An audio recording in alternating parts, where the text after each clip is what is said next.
ஆனா முஸ்லிமாக பிறந்தோம் இல்லையா? கேட்டா சொல்றான் பரம்பரை முஸ்லிம், எங்க அப்பா முஸ்லிம், என் பாட்ட முஸ்லிம், என் முப்பாட்ட முஸ்லிம் என்று மார்த்தட்டி கொள்கிறோமே. இஸ்லாமிய முறைப்படி வாழ்றோமா? 5 வேளை பேணுதலாக தொழுகிறோமா? ரமலான் மாத முழு நோன்பு நோக்கிறோமா? வசதி இருந்தால் ஹஜ் செய்கிறோமா? செல்வம் இருந்தால் ஜகாத் தருகிறோமா? நன்மைகள் ஏவி தீமையை தடுக்கிறோமா? சிறிய பாவங்கள் பெரிய பாவங்களை விட்டு விடுகிறோமா? அல்லாஹ்வுடைய அச்சம் கொள்கிறோமா? சகோதரர் சிந்தித்து பாருங்க. மாற்று மதத்தை உடனே இஸ்லாத்தை தழுவுறான். எந்த அளவுக்கு இறை அச்சம் இறை பக்தி அவனிடத்தில் இருக்குது என்று சொன்னால், இஸ்லாத்தை தழுவிய பிறகு உலகத்திலேயே அதிகமாக தாவா செய்து மக்களை இஸ்லாத்தின் பார்த்து அழைத்து மிகப்பெரிய ஆயிரக்கணக்கான மக்கள் அழைத்து வருகிறாங்க. ஆனால் நம்முடைய இஸ்லாம் எப்படி இருக்கு தெரியுமா? முஸ்லீமாக இருந்து தொழுறதுக்கு நமக்கு குறைபாடு இருக்கு. நம்ம காப்பாத்திக்க முடியல. மாற்று மாத்தார் இஸ்லாம்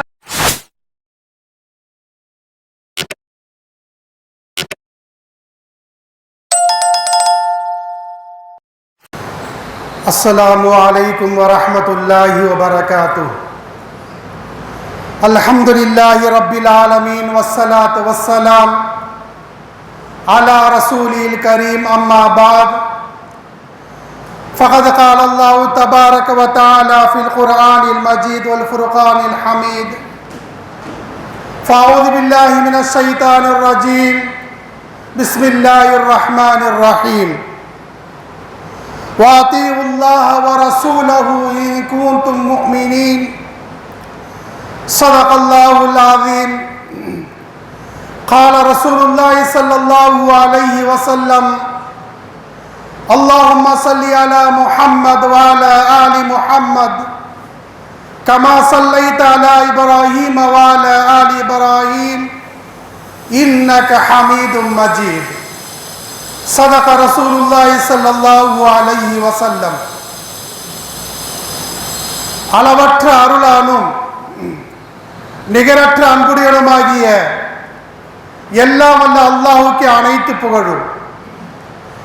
சலாத்தும் சலாமும் எம்பெருமானார் ஸல்லல்லாஹு அலைஹி வஸல்லம் அவர்கள் மீதும் அவர்களின் குடும்பத்தார் சத்திய சஹாபாக்கள் தாபீன்கள் தபா தாபீன்கள் அனைத்து முஸ்லிம்களின் மீதும் குறிப்பாக நம் அனைவரின் மீது உண்டாகட்டுமாக.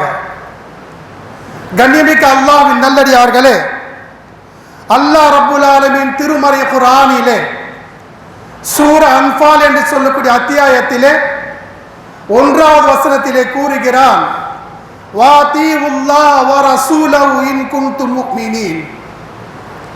அல்லாஹ்வுடைய ரசூலுக்கு யார் இத்தாஅத் செய்வார்கள் என்றால், உங்களிலே யார் பரிபூர்ணமாக முஸ்லிமாக இருப்பார்களோ, உங்களிலே யார் இறை நம்பிக்கை கொண்டவர்களாக இருப்பார்களோ, உங்களிலே யார் உண்மையான நல்ல முஸ்லிமாக இருப்பார்களோ அவர்கள் தான் அல்லாஹ்வையும் அல்லாஹ்வுடைய தூதரையும் இத்தாஅத் செய்வார்கள் என்று அல்லாஹ் சுப்ஹானஹு வ தஆலா திருமறையிலே கூறுகிறார்.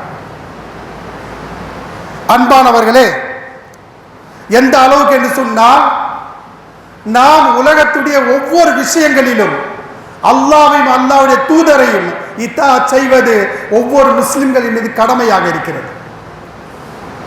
நம்முடைய பாதங்கள் இருக்கிறது, நம்முடைய கால்கள் இருக்கிறது. இந்த பாதங்கள் கால்கள் எப்போது பள்ளிவாசலை நோக்கி செல்லுமோ, எப்போது மஸ்ஜிதை நோக்கி பயணம் செய்யுமோ, இந்த கால்கள் தான் இந்த பாதங்கள் தான் சொர்க்கத்தை நோக்கி பயணம் செய்யும். நாம் சொர்க்கத்தை நோக்கி பயணம் செய்ய வேண்டும் என்றால் நம்முடைய பாதங்களை மஸ்ஜிதை நோக்கி பயணம் செய்யக்கூடிய பாதங்களாக ஆக்கிக் கொள்ள வேண்டும். அன்பானவர்களே, மிகப்பெரிய சிந்திக்கக்கூடிய விஷயம். அதே போன்றுதான் எந்த அளவுக்கு என்றால், நாம் நினைத்துக் கொள்கிறோம் அவுலியா, இறைநேசர், வலிமார்கள் என்றால் யார்? வலிமார்கள் என்றால் நம்முடைய கணிப்பிலே ஒரு தோற்றம் இருக்கும். அவர் வானத்திலே பறக்க வேண்டும், கடல் நீரிலே நடக்க வேண்டும், கராமத்துகளை காட்டிக்கொண்டே இருக்க வேண்டும், பல அற்புதங்களை மக்களுக்கு காட்ட வேண்டும். இப்படி இருந்தால் தான் அவுலியா என்று நாம் நினைக்கிறோம். உண்மையான அவுலியா இறைநேசர் யார் என்றால், ஒரு மனிதன் பாவம் செய்யும் போது, அவர் தவறு செய்யும் போது, அவர்கள் குற்றங்கள் செய்யும் போது அவர் எண்ணுகிறார், ஆஹா நான் பாவம் செய்து விட்டால் அல்லாஹ் என்னை பார்த்து கொண்டிருக்கிறான். அந்த அச்சம், அந்த பயம், அந்த கௌஃப் அவருடைய உள்ளத்தில் வந்து அந்த பாவத்தை அவர் விட்டு விட்டார். அவள் தான் உண்மையான அவுலியா, அவர் தான் உண்மையான இறைநேசர். எனவே அன்பானவர்களே, இது போன்ற விஷயத்தில் நாம் கவனம் செலுத்த வேண்டும். அதே போலதான் அன்பானவர்களே, நம்முடைய மரணத்திற்கு பிறகு ஒவ்வொரு மனுஷருக்கு அல்லாஹ் நிர்ணயித்த நேரம் வைத்திருக்கிறான். நாம் மரணித்த பிறகு கஃபன் கொடுப்பாங்க, அதே பேர் குளிப்பாட்டுவாங்க, கஃபன் அணிவாங்க, ஜனாதா தொழுகை நடத்துவாங்க, மண்ணறையில வைப்பாங்க, 6 அடி கீழே வைப்பாங்க. மண்ணறையில 6 அடிக்கு கீழே வைத்த பிறகு நம் மீது மண்ணை கொட்டுவிட்டு எல்லோரும் சென்று விடுவார்கள், எல்லோரும் போய் விடுவார்கள். நம்மகிட்ட யார் இருப்பாங்க தெரியுமா? நம்முடைய ஈமான், அமல சாலி. யாரிடத்திலே ஈமான் இருந்ததோ, யாரிடத்தில் அமல சாலி இருந்ததோ அவர்கள் தான் சொர்க்கத்திலே, அதாவது கபரிலே வெளிச்சமாக இருப்பார்கள். கபரில் அதுக்கு உதவியாக இருக்கும். அந்த கபர் குழி இருக்கின்றது சொர்க்கத்தின் ஒரு துண்டாக இருக்கும். இல்லை என்றால் நரகத்தின் ஒரு படுகொழியாக அந்த கபர் நமக்கு அமையும். இதற்காக வேண்டித்தான் நம்முடைய அனைத்து முயற்சிகளும் இருக்க வேண்டும். அன்பானவர்களே, இதையும் நாம் கவனத்தில் கொள்ள வேண்டும். அதே போல மேலும் பாருங்க, ஒரு சமயத்திலே உமர் இப்னு கத்தாப் ரலியல்லாஹு தஆலா அன்ஹு அவர்கள், 2ஆம் கலீஃபா, ஒரு நபரை அழைச்சு கேட்கிறாங்க, ஏன்பா இன்னாரை பத்தி தெரியுமா? அவர் எப்படிப்பட்டவர்? அவர் கேட்ட உடனே அவர் சொல்றாரு, ஆஹா, ஓ, அவர் ரொம்ப நல்லவருப்பா, ரொம்ப வல்லவருப்பா, உண்மையானவருப்பா, அக்கானவருப்பா என்று புகழ்ந்து தர்றார் அவரை பத்தி. திரும்ப உமர் ரலியல்லாஹு அன்ஹு கேட்டாங்க, ஏன்பா நீ அவரோடு என்றைக்காவது பயணம் செய்திருக்கிறாயா? இல்ல. அவருடைய அண்டை வீட்டுக்காரரா? இல்ல. அவரோடு கொடுக்கல் வாங்கல் வியாபாரம் செய்திருக்கிறாயா? இல்ல. எதை வச்சுப்பா அவனை நல்லவன் சொல்ற? அப்போது அவர் சொன்னார், உமர் இப்னு கத்தாப் அவர்களே, கலீஃபா அவர்களே, அந்த மனிதன் நான் பார்த்திருக்கிறேன், எப்போதும் தொழுது கொண்டிருப்பார், எப்போதும் திக்ர் அஸ்காரிலே இருப்பார், சதா நேரமும் குர்ஆனை ஓதுவார். இதை வைத்துத்தான் நான் சொன்னேன் அவர் நல்லவர் என்று. அப்போது உமர் ரலியல்லாஹு தஆலா சொன்னாங்க, இதை வைத்து நல்லவன் என்று சொல்லாதீங்க. அவருடைய முஆமலாத் என்ன, அவருடைய முஆஷராத் என்ன, அவருடைய அக்லாக் என்ன, இதை வைத்து தான் கணிக்க வேண்டும் என்று உமர் ரலியல்லாஹு தஆலா அவர்கள் நமக்கு சொல்லி காட்டியிருக்கிறார்கள். இபாதத்தை மட்டும் வைத்து ஒரு மனுஷன் நல்லவன் அல்ல. அவரிடத்தில் இருக்கக்கூடிய பழக்க வழக்கங்கள், அவருடைய நடத்தைகள், அவருடைய பேச்சுக்கள், அவருடைய சிந்தனைகள் அனைத்தையும் இருந்தால்தான் அவர் நல்லவர் என்று உமர் ரலியல்லாஹு தஆலா அவர்கள் நமக்கு அழகாக சுட்டி காட்டுகிறார்கள். எவ்வளவு நல்ல வார்த்தை பாருங்க. அதே போன்றுதான் அன்பா மேலும் பாருங்க, எந்த அளவுக்கு என்று சொன்னால், இந்த காலத்தில் முஸ்லிம்களுக்கு ஒரு டவுட், கிறிஸ்துமஸ் வாழ்த்து சொல்லலாமா? முஸ்லிம்கள் கிறிஸ்துமஸ் வாழ்த்து சொல்லலாமா சொல்லக்கூடாதா? புத்தாண்டு கொண்டாடலாமா கொண்டாடக்கூடாதா? பல முஸ்லிம் டவுட். ஏன்னா திடீர்னு வாழ்த்து சொல்லுவாங்க, அது சொல்றதா சொல்லக்கூடாதா, அது உண்மையா, அதாவது அதோட நிலை என்ன என்று பல பேர் தெரியாம இருக்காங்க. அன்பானவர்களே, உண்மையான முஸ்லிம் என்ன தெரியுமா? அவர் கிறிஸ்துமஸ் வாழ்த்து சொல்லக்கூடாது. கிறிஸ்துமஸ் வாழ்த்துனா என்ன? கடவுளுக்கு மகன் பிறந்து விட்டார் என்று வாழ்த்துவது.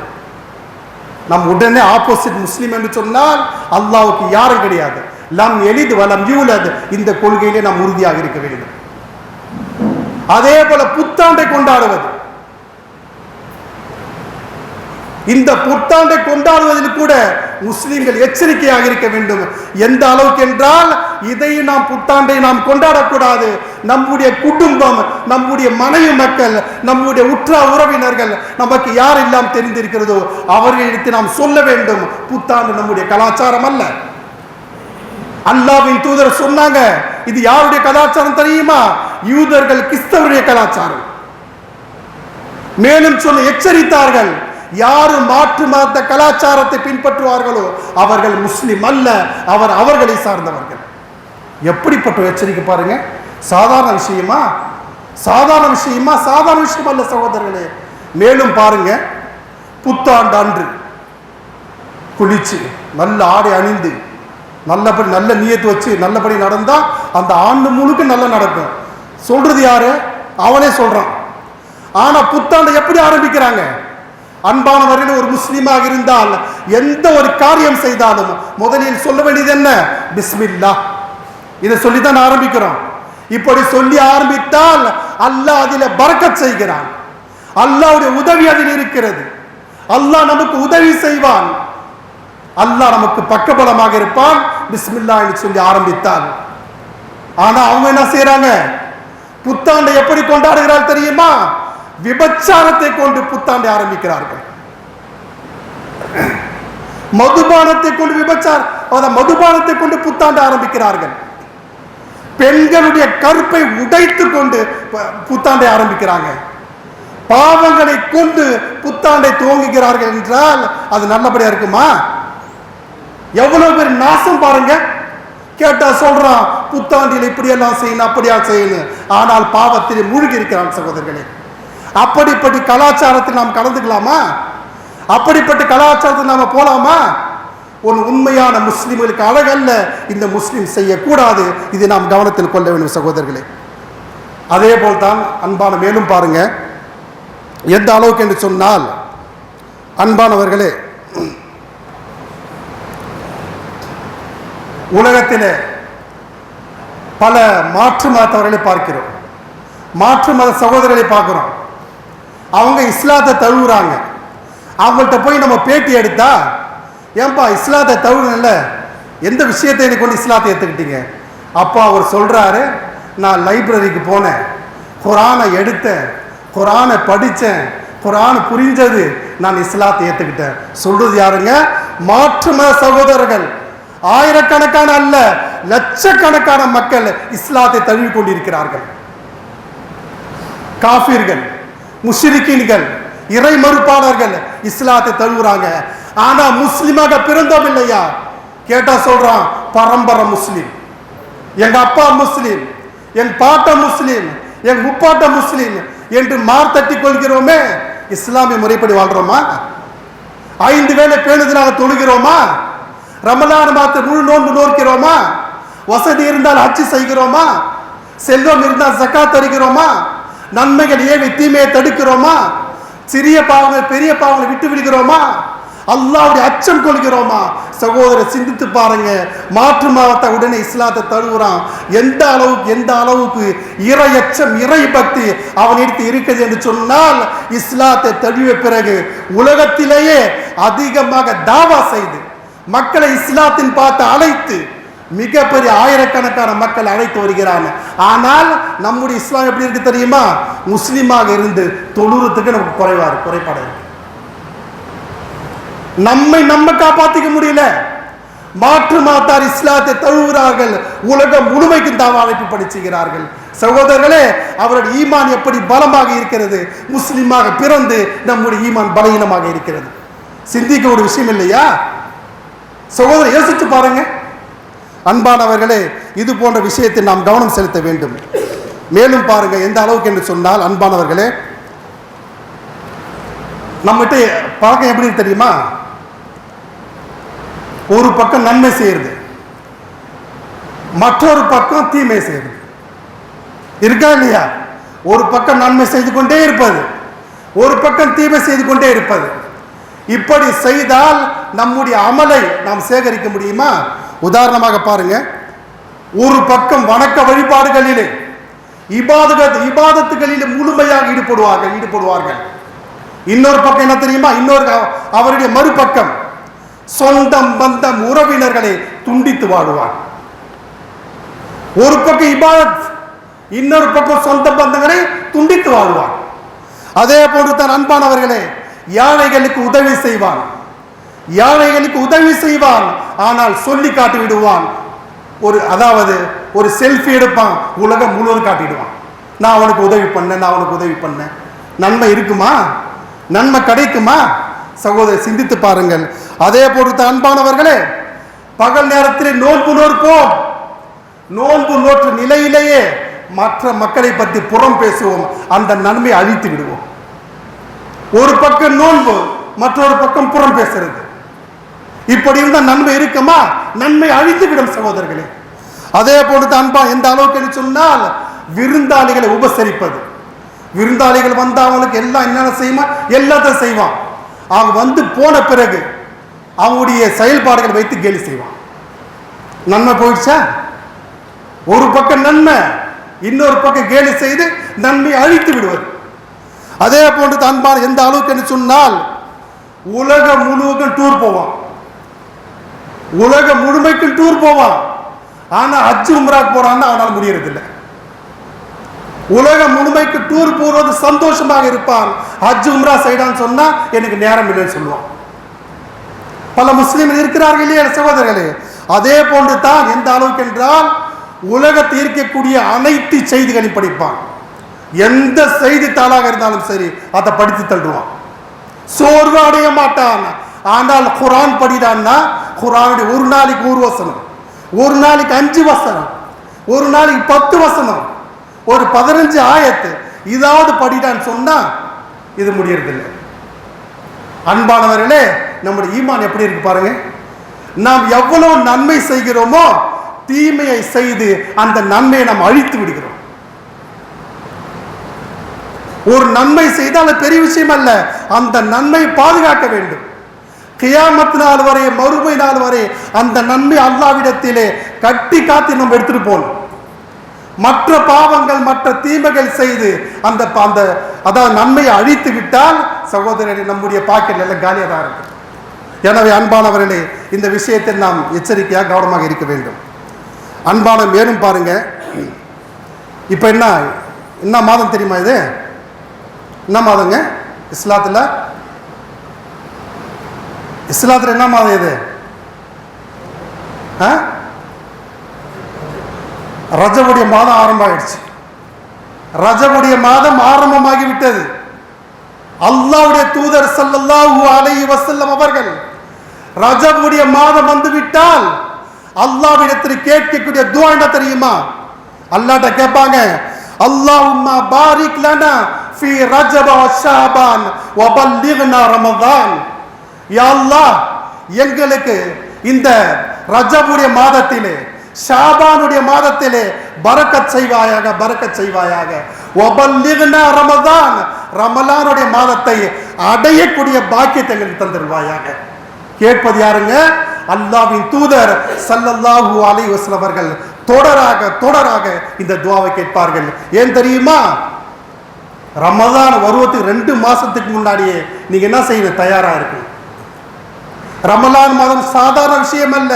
ஒரு அமல் செய்தாலும், ஒரே ஒரு நஃபில் தொழுதாலும் ஃபர்வுடைய நன்மை, ஒரே ஒரு லைலத்துல் கத்ர் இரவு அடைந்து விட்டால் 1000 மாதங்கள் அமல் செய்த விட சிறந்த நன்மை அல்லாஹ் தருகிறானா இல்லையா? அதற்காக வேண்டித்தான் அல்லாஹ்வின் தூதர் ஸல்லல்லாஹு அலைஹி வஸல்லம் அவர்கள் இந்த துஆவை கேட்டுக்கொண்டே இருப்பார்கள். அல்லாஹும்ம பாரிக் லனா ஃபீ ரஜப வ ஷஅபான் வ பல்லிக்னா ரமதான். எனவே அன்பானவர்களே, நீங்களும் ஒவ்வொரு தொழுகையிலும் இந்த துஆவை கேளுங்க. புரியுதுங்களா? அதே போல் அன்பை மேலும் பாருங்க. எந்த அளவுக்கு என்று சொன்னால், அன்பானவர்களே, மிகப்பெரிய ஒரு நல்ல விஷயம் பாருங்க. இந்த விஷயத்தை கவனத்தில் கொள்ளுங்கள். கவனத்தில் கொள்ளக்கூடிய விஷயம். அல்லாஹ் குர்ஆன்ல சொல்றான், இன்னல்லாஹ வ மலாயிகத்தஹு யுஸல்லூன அலன் நபி யா அய்யுஹல்லதீன ஆமனூ ஸல்லு அலைஹி வ ஸல்லிமு தஸ்லீமா. என்னங்க பொருள்? இன்னல்லாஹ், நிச்சயமாக அல்லாஹ் சுப்ஹானஹு வ தஆலா நபிகள் நாயகம் ஸல்லல்லாஹு அலைஹி வஸல்லம் மீது அருள் பொழிகிறார். வ மலாயிகத்தஹு, வானவர்கள் ஸலவாத் சொல்கிறார்கள். ஓ முஸ்லிம்களே, நீங்களும் நபி ஸல்லல்லாஹு அலைஹி வஸல்லம் மீது ஸலவாத் சொல்லுங்கள், ஸலவாத் சொல்லுங்கள். இந்த ஸலவாத் சொன்னால் இந்த பலன் என்ன தெரியுமா? அன்பானவர்கள், அந்த ஸலவாத்திலே சிறந்த ஸலவாத் என்ன தெரியுமா? அல்லாஹும்ம ஸல்லி அலா முஹம்மத் வ அலா ஆலி முஹம்மத் கமா ஸல்லைத அலா இப்ராஹீம் வ அலா ஆலி இப்ராஹீம் இன்னக ஹமீதும் மஜீத். இந்த ஸலவாத் இருக்கின்றது, இதுதான் சிறந்த ஸலவாத். இந்த ஸலவாத்தை யார் அதிகமாக, இப்படிப்பட்ட ஸலவாத்தை யார் அதிகமாக ஓதுவார்களோ மறுமை நாளிலே நபி ஸல்லல்லாஹு அலைஹி வஸல்லம் அவர்கள் நம்மை பெயரை கூப்பிட்டு அழைப்பாங்க. இன்னார் இன்னார் என்று அழைப்பார்கள். அப்போது அந்த நபர் கேட்பார், யா ரசூலுல்லாஹ், லட்சக்கணக்கான கோடிக்கணக்கான மக்கள் இருக்கிறார்களே, என்னுடைய பெயர் உங்களுக்கு எப்படி தெரியும்? அப்போது அல்லாஹ்வுடைய தூதர் ஸல்லல்லாஹு அலைஹி வஸல்லம் அவர்கள் சிரித்து கொண்டே சொல்வார்கள், நீ ஸலவாத் ஓதி அனுப்புனல்ல, அப்போது உன்னுடைய பெயரும் அதில் சேர்க்கப்பட்டிருந்தது. சுப்ஹானல்லாஹ், சுப்ஹானல்லாஹ். ஸலவாத் சொல்லும் போது ஸலவாத் மட்டும் போல அதனுடன் நம்முடைய பெயரும் செல்லுது சகோதரர்களே. எப்படிப்பட்ட பாக்கியம், எப்படிப்பட்ட ஒரு சிறப்பு. எனவே அன்பானவர்களே, அதிகமாக அதிகமாக நபி ஸல்லல்லாஹு அலைஹி வஸல்லம் ஸலவாத் சொல்லுங்கள். இன்ஷா அல்லாஹ் இதன் காரணமாக மறுமையில் அல்லாஹ்வின் தூதர் ஸல்லல்லாஹு அலைஹி வஸல்லம் நமக்கு பரிந்துரை செய்வார்கள், ஷஃபாத் செய்வார்கள். இது மிகப்பெரிய ஒரு பாக்கியம், நிச்சயமாக நமக்கு கிடைக்கும். அதே போன்று அன்பானவர்களே, கடைசியாக ஒரு துவாவை சொல்லி முடித்து விடுகிறேன். நாம் துவா செய்யறேன்ல, நாம் அல்லாஹ்ட்ட துவா கேட்போம்.